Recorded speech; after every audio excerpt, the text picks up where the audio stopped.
Дивись, мені спала на думку така аналогія.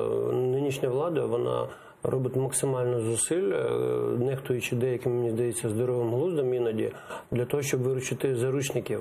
Кремлівських заручників в Донбасі, в Росії, в Криму.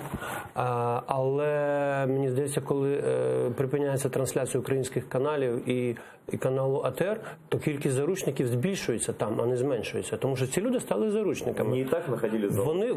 Вони заручники. Ухудшають условия содержання. Вони тепер, тому що в інтернеті ж вас також не подивишся, там же ж інтернет контролювати простіше набагато. Да? Ні в кого ж стоїть супутниковий інтернет від Ілона Маска. Ще ні в кого не стоїть.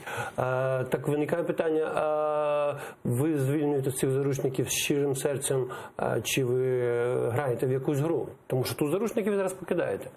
Декілька тисяч, сотень тисяч українців, які в Криму, вони зараз, вони все, їм все відрізали. Віддали в заручники.